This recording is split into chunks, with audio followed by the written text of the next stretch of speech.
जय जय श्री राधे। भाद्रपद शुक्ल पक्ष की अष्टमी तिथि को राधा रानी का जन्म हुआ था। इसीलिए इस दिन को राधा अष्टमी या राधा अष्टमी के रूप में मनाते हैं। भगवान कान्हा के जन्म यानी भाद्रपद मास के कृष्ण पक्ष की अष्टमी तिथि से ठीक 15 दिन बाद राधा रानी का जन्म हुआ था। इस दिन भक्तगण व्रत रखने के साथ साथ राधा रानी का धूमधाम से जन्मोत्सव मनाते हैं। अगर आप भी राधा अष्टमी का व्रत रख रहे हैं तो राधा रानी की विधिवत पूजा करने के साथ इस व्रत कथा का पाठ अवश्य करें। आइए जानते हैं राधा रानी अष्टमी की संपूर्ण कथा। राधा अष्टमी का शुभ मुहूर्त। भाद्रपद शुक्ल अष्टमी तिथि 30 अगस्त रात 10:46 बजे से आरंभ हो रही है, जो सितंबर को सुबह 12:57 बजे तक समाप्त होगी। उदया तिथि के हिसाब से 31 अगस्त 2025 रविवार को राधा अष्टमी का व्रत रखा जाएगा। राधा अष्टमी पर मध्याह्न काल में पूजा करने का विधान है। राधा अष्टमी व्रत कथा। ब्रह्म वैवर्त पुराण के अनुसार एक समय की बात है, गोलोक धाम जहाँ श्री कृष्ण अपने नित्य विहार करते थे, वहीं राधा रानी श्री कृष्ण के साथ निवास करती थी। एक बार की बात है, जब राधा रानी कुछ समय के लिए गोलोक से दूर थी, तब भगवान श्री कृष्ण अपनी एक सखी विरजा के साथ विहार कर रहे थे। जब राधा जी को इस बात का समाचार मिला तो वे अत्यंत क्रोधित हो उठी और तत्काल श्री कृष्ण के पास पहुंचकर उनसे कठोर वचन कहने लगी।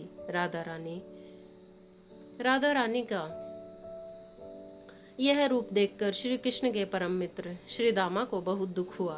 उन्होंने सोचा कि राधा जी ने प्रभु श्री कृष्ण से अनुचित व्यवहार किया है।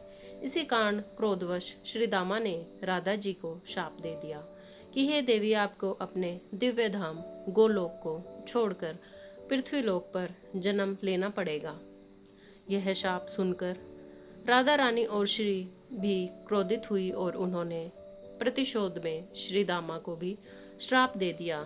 हे श्री दामा, तुम भी राक्षस कुल में जन्म लोगे और वहां अपने कर्मों के कारण अत्यंत मृत्यु को प्राप्त होगे।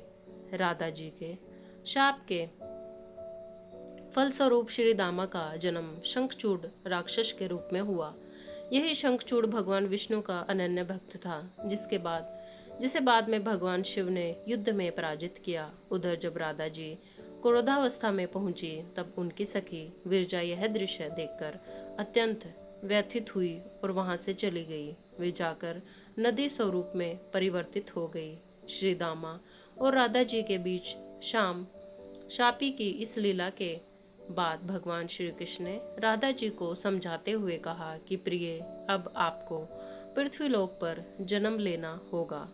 वहां आप वृषभानु जी और उनकी पत्नी कीर्ति देवी की पुत्री के रूप में प्रकट होगी। सांसारिक दृष्टि से आपका विवाह रायाण नामक वैश्य से होगा, जो मेरा ही अंशावतार होगा। इस प्रकार पृथ्वी पर भी आप मेरी प्रिया स्वरूप में रहेंगी, परंतु हमें वहां वियोग और मिलन दोनों की लीला का अनुभव करना होगा।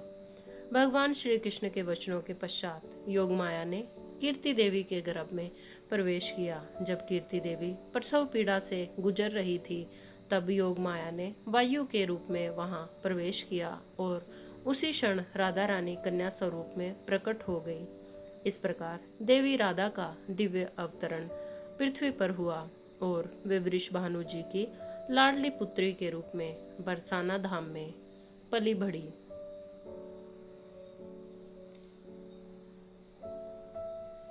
जय जय श्री राधे।